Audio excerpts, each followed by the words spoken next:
Si vous voulez prédire la durée de vie d'une personne, oubliez son taux de cholestérol, oubliez son poids, regardez plutôt ses muscles.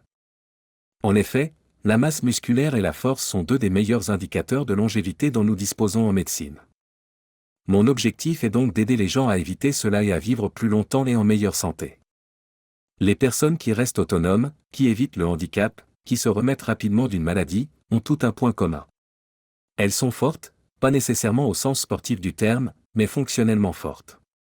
Elles ont des muscles.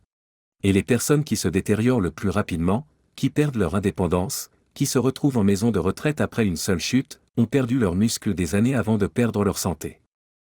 Pour comprendre pourquoi les muscles sont si importants à un âge avancé, nous devons d'abord nous demander quand commence réellement la perte musculaire. Car pour la plupart des gens, elle commence bien plus tôt qu'ils ne le pensent. Après 35 ans, vous perdez entre 1 et 3% de votre masse musculaire chaque année si vous ne faites rien pour la maintenir. Cela peut sembler peu, mais au fil des décennies, cela s'accumule de manière spectaculaire. À l'âge de 70 ans, vous pourriez avoir perdu 40 à 50% de votre masse musculaire totale. Il ne s'agit pas seulement d'une sensation de faiblesse ou de difficulté à ouvrir des bocaux, mais de ce que l'on appelle la sarcopénie. Et c'est un facteur de risque indépendant de décès. Concrètement, cela signifie que la sarcopénie multiplie par 2 à 5 votre risque de mortalité. Ce n'est pas parce que la perte musculaire provoque une maladie spécifique. C'est parce qu'une faible masse musculaire vous rend vulnérable à presque tout, infection, chute, maladie métabolique, accident cardiovasculaire. Votre corps devient moins résistant. Les muscles sont comme les investissements de retraite de votre corps. Plus vous investissez tôt et plus vous les renforcez régulièrement, plus vous pourrez en tirer des bénéfices pour votre santé plus tard dans la vie. La plupart des gens n'y pensent pas lorsqu'ils ont entre 30 et 40 ans et se sentent en pleine forme. Mais les choix que vous faites pendant ces décennies déterminent directement votre degré d'autonomie lorsque vous aurez 70 ou 80 ans. La bonne nouvelle, c'est que contrairement à de nombreux aspects du vieillissement, la perte musculaire est en grande partie réversible. Vous pouvez retrouver votre force à tout âge grâce à des stimuli appropriés. Une fois que vous comprenez à quel âge commence la perte musculaire, la question suivante est: pourquoi cette perte cause-t-elle autant de dommages? Et l'une des principales réponses réside dans le contrôle de votre glycémie. Les muscles sont votre principal outil pour contrôler votre glycémie. Lorsque vous consommez des glucides, votre glycémie augmente. Nous le savons. Et votre corps a besoin d'un endroit où stocker ce glucose. Environ 70 à 80% du glucose présent dans votre circulation sanguine est absorbé directement par vos tissus musculaires. Maintenant, réfléchissez à ce qui se passe lorsque vous avez une faible masse musculaire. Vous avez moins de cellules musculaires, ce qui signifie moins de récepteurs de glucose, et donc moins de capacité à absorber le glucose de votre sang. Votre pancréas détecte cette élévation du taux de sucre dans le sang et sécrète davantage d'insuline pour essayer de forcer ce glucose à pénétrer dans les cellules. Au fil du temps, cela crée une résistance à l'insuline. Vos cellules cessent littéralement de répondre efficacement à l'insuline et vous développez un diabète de type 2. Considérez les muscles comme une éponge géante. Une grande éponge absorbe facilement le glucose. Une petite éponge déborde, et ce débordement endommage vos vaisseaux sanguins, vos nerfs et tous vos organes. C'est pourquoi la masse musculaire est l'un des facteurs de protection les plus puissants contre les maladies métaboliques.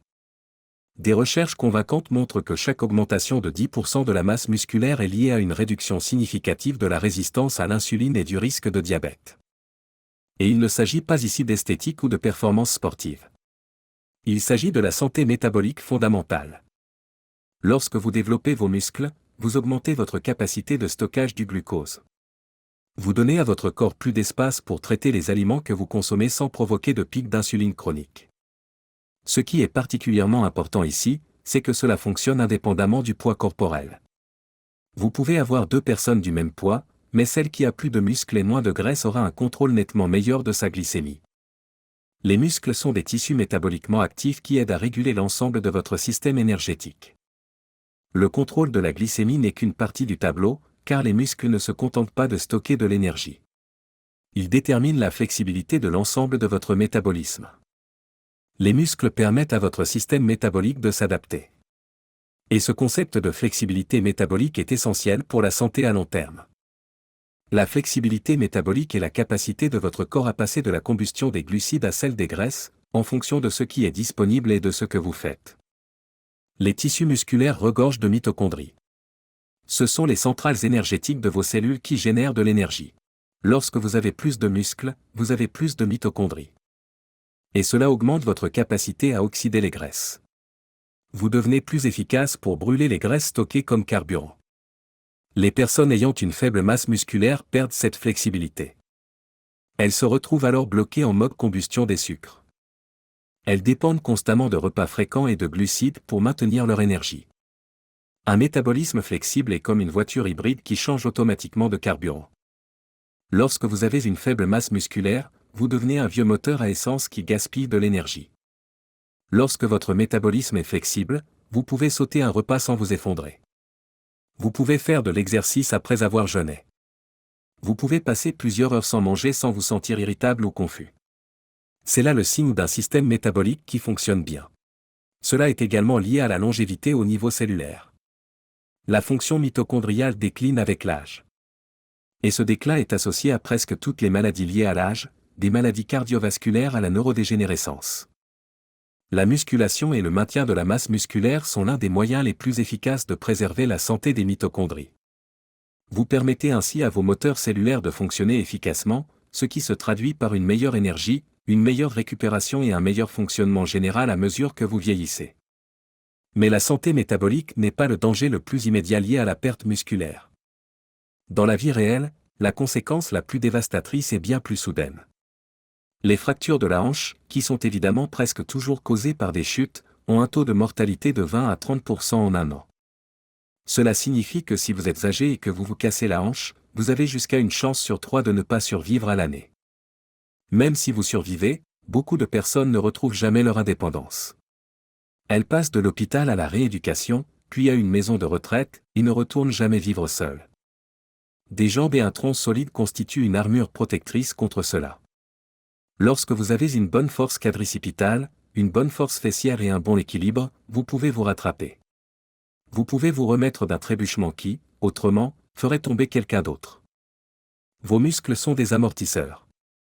Lorsqu'ils sont faibles, même un petit trébuchement peut entraîner une blessure grave. Ce qui est particulièrement tragique, c'est que cela pourrait être évité. Une personne ayant des quadriceps et des fessiers forts peut trébucher et se rattraper. Une personne atteinte de sarcopénie tombe lourdement.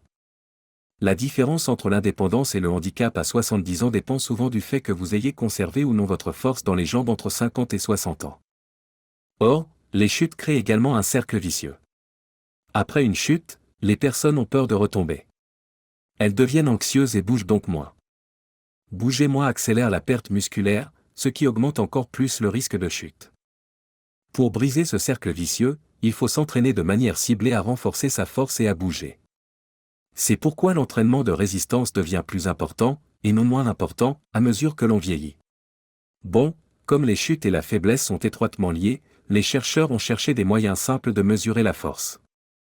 Et un indicateur se démarque nettement des autres.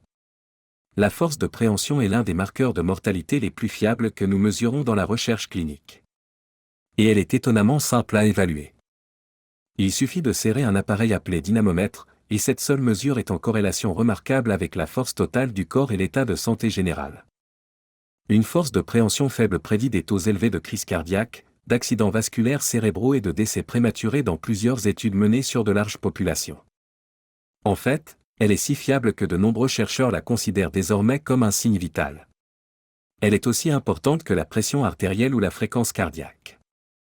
Si votre prise est faible, vos jambes sont probablement faibles, votre tronc est probablement faible, votre masse musculaire globale est probablement faible. La force de préhension est comme un indicateur de batterie pour l'ensemble de votre corps. Lorsqu'elle est faible, le système fonctionne au ralenti. La diminution de la force de préhension est souvent l'un des premiers signes mesurables du déclin fonctionnel, apparaissant des années avant que les personnes ne développent un handicap évident. Il est important de noter que la force de préhension n'est pas seulement un indicateur, elle est également modifiable. Entraînez votre force de préhension grâce à des exercices tels que les farmer carry, les dead-ends et des outils spécifiques améliorent non seulement votre force de préhension, mais aussi la force globale du haut de votre corps et votre capacité fonctionnelle. La force ne protège pas seulement votre corps du déclin physique, elle joue également un rôle essentiel dans la protection de l'organe que les gens craignent le plus de perdre, le cerveau. Les muscles ne sont pas seulement physiques. La masse musculaire affecte votre cerveau de manière profonde, que nous commençons seulement à comprendre pleinement. L'un des mécanismes les plus importants est le facteur neurotrophique dérivé du cerveau, ou BDNF. La musculation augmente considérablement les niveaux de BDNF. Plus il y a de BDNF, plus les connexions neuronales sont fortes. Cela se traduit par une meilleure mémoire et une capacité d'apprentissage améliorée. Considérez le BDNF comme un engrais pour vos cellules cérébrales. La musculation le diffuse généreusement. Ce n'est pas un effet mineur. L'augmentation du BDNF grâce à la musculation est comparable à celle observée avec l'exercice aérobique, qui a fait l'objet d'études beaucoup plus approfondies en matière de santé cérébrale. Au-delà du BDNF, les muscles aident à réguler l'inflammation systémique. L'inflammation chronique de faible intensité est de plus en plus reconnue comme un facteur de déclin cognitif et de démence. Le tissu musculaire sécrète des composés anti-inflammatoires appelés myokines lorsque les muscles se contractent. Ces myokines aident à contrôler l'inflammation dans tout le corps, y compris dans le cerveau. De plus, de nouvelles preuves montrent que les personnes ayant une masse musculaire plus importante à l'âge mûr présentent des taux de démence plus faibles plusieurs décennies plus tard. Le mécanisme implique probablement plusieurs voies, notamment un meilleur contrôle du glucose, une réduction de l'inflammation, une amélioration de la circulation sanguine et un taux plus élevé de BDNF. Mais le message général est clair, développer et maintenir sa masse musculaire est une forme d'assurance cognitive. Ce qui est vraiment encourageant, c'est que ces bienfaits se manifestent quel que soit le moment où vous commencez. Les personnes âgées qui commencent un entraînement de résistance montrent des améliorations mesurables de leur fonction cognitive en quelques semaines ou quelques mois. Vous ne vous contentez pas de préserver votre cerveau, vous améliorez activement sa capacité à former de nouvelles connexions et à résister au déclin lié à l'âge. Si les muscles influencent la longévité, la mobilité, le métabolisme et les capacités cognitives, la question qui se pose naturellement est de savoir s'il n'est jamais trop tard pour commencer. La réponse est clairement non. Le message le plus important ici est qu'il n'est jamais trop tard pour développer sa force. Les muscles réagissent à une surcharge progressive à tout âge.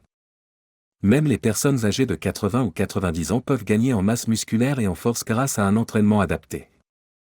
La surcharge progressive signifie simplement augmenter progressivement l'effort, plus de poids, plus de répétitions, plus de vitesse au fil du temps. Vos muscles s'adaptent au stress. Ainsi, si vous leur demandez constamment d'en faire plus que ce à quoi ils sont habitués, ils deviennent plus forts. Et ce principe fonctionne que vous ayez 20, 80 ou 100 ans. L'apport en protéines devient de plus en plus important.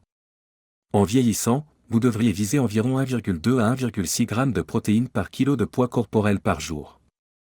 Vous pouvez en consommer davantage si vous êtes plus âgé ou très actif. Les protéines fournissent les éléments constitutifs du tissu musculaire. Les personnes âgées utilisent moins efficacement les protéines pour développer leurs muscles, ce qui signifie qu'elles ont besoin de plus de protéines pour obtenir le même effet. Concentrez-vous sur vos grands groupes musculaires, vos jambes, vos fessiers, votre dos, votre poitrine. Ce sont les muscles les plus importants pour l'indépendance fonctionnelle et la santé métabolique. Les exercices tels que les squats, les soulevés de terre, les rameurs et les développés vous offrent le meilleur retour sur investissement. Vous n'avez pas besoin de programmes compliqués ni de passer des heures à la salle de sport. 2 à 3 séances de musculation par semaine suffisent pour obtenir des gains importants, surtout si vous partez d'un niveau de base faible. La marche combinée à la musculation est l'une des combinaisons les plus efficaces pour vivre longtemps. La marche permet de maintenir une bonne santé cardiovasculaire et favorise l'activité physique tout au long de la journée. La musculation développe la masse musculaire et la force qui protègent contre les chutes, les maladies métaboliques et le déclin physique. Ensemble, ces deux activités couvrent presque tous les aspects d'un vieillissement en bonne santé. Le développement musculaire fonctionne vraiment comme les intérêts composés, plus vous commencez tôt, plus les bénéfices sont importants. Mais même de petits efforts tardifs peuvent encore porter leurs fruits. Comme je le dis toujours, la régularité est bien plus importante que l'intensité. Un programme modeste suivi pendant des années sera toujours plus efficace qu'un programme intensif que vous abandonnez au bout de 3 mois. Toutes ces connaissances scientifiques n'ont d'intérêt que si elles se traduisent en quelque chose de concret, quelque chose que vous pouvez réellement appliquer dans la vie quotidienne. Une routine simple rend la science réelle, et la meilleure routine est celle que vous suivrez réellement. Je vais donc vous proposer un cadre réaliste qui s'intègre dans la vie quotidienne. L'activité physique quotidienne doit être non négociable. Elle peut consister à marcher d'un bon pas pendant au moins 30 minutes, à prendre les escaliers autant que possible, ou même à s'entraîner à se relever du sol sans utiliser les mains. Ce dernier exercice est à la fois un test et un entraînement. Si vous pouvez vous baisser et vous relever sans aide, vous avez une bonne force fonctionnelle et une bonne mobilité. Si vous n'y parvenez pas, c'est une priorité sur laquelle vous devez travailler. 3 fois par semaine, faites 15 à 20 minutes d'entraînement musculaire ciblé. Il peut s'agir d'exercices au poids du corps à faire chez vous. Il peut s'agir de squats, de pompes, de fentes, de planches. Il peut s'agir d'haltères ou de kettlebell. Vous pouvez même utiliser les machines de la salle de sport, si vous êtes abonné. La méthode spécifique importe beaucoup moins que la régularité et la progressivité de l'entraînement. Vous devez vous mettre suffisamment au défi pour que les dernières répétitions de chaque série vous semblent assez difficiles. Intégrez spécifiquement des exercices de renforcement de la prise et des farmer carry, qui consistent à marcher en tenant des poids lourds dans chaque main. Ces exercices sont exceptionnels pour la force de préhension et la stabilité du tronc. Les suspensions à la barre de traction renforcent considérablement l'endurance de votre force de préhension. Les pinces à main sont des outils peu coûteux que la plupart des gens peuvent acheter sur Internet. Vous pouvez les utiliser tout en regardant la télévision. Ces exercices améliorent également la santé de vos épaules et d'autres fonctions corporelles en général. Vous devriez désormais privilégier les protéines à chaque repas. Une portion de la taille d'une paume de main d'aliments riches en protéines est idéale. Il peut s'agir de viande, de poisson, de produits laitiers ou de haricots. En consommant ces aliments au petit déjeuner, au déjeuner et au dîner, vous êtes sûr d'atteindre votre objectif quotidien. Vous n'aurez pas besoin de penser aux protéines de lactosérum ou aux compléments alimentaires, ni de tout calculer avec précision. C'est une approche durable. Et la durabilité est la véritable clé de la longévité. Vous n'avez pas besoin d'être parfait. Vous devez être constant. Une personne qui fait 3 séances de musculation correcte par semaine pendant 10 ans sera bien plus forte qu'une personne qui s'entraîne intensément pendant quelques mois seulement, puis arrête. Quand on prend du recul, tout dans cette vidéo mène à la même conclusion. La masse musculaire n'est pas une question d'apparence physique. Il s'agit de vivre plus longtemps. Il s'agit de rester indépendant, de prévenir les maladies et de garder l'esprit vif. C'est ce qui se rapproche le plus d'un véritable organe de longévité. Tous les principaux résultats en matière de santé s'améliorent avec une masse musculaire plus importante et plus de force. La santé métabolique, la santé cardiovasculaire, les fonctions cognitives, la prévention des chutes, les fonctions immunitaires, la récupération après une maladie ou une opération chirurgicale, tout cela s'améliore lorsque vous êtes plus fort. Et contrairement à de nombreux aspects de la santé qui déclinent inévitablement avec l'âge, les muscles sont en grande partie sous votre contrôle. Les personnes qui conservent leur indépendance jusqu'à 80 ou 90 ans ne sont pas génétiquement spéciales. Elles sont simplement fortes. Elles ont conservé leur masse musculaire grâce à une activité physique régulière et à des exercices de résistance. Ils peuvent guérir d'une maladie parce que leur corps dispose de réserves. Ils ne tombent pas. Ou lorsqu'ils tombent, ils ne se cassent pas. La force se développe lentement, mais ses bienfaits s'accumulent tout au long de votre vie. Commencez là où vous en êtes. Si vous ne vous êtes pas entraîné depuis des années, ce n'est pas grave. Vos muscles n'attendent que de réagir. Mais si vous êtes déjà fort, l'objectif est le maintien et la progression graduelle. Dans tous les cas, l'investissement que vous faites aujourd'hui dans vos muscles est un investissement dans votre indépendance, votre santé et votre espérance de vie dans les décennies à venir.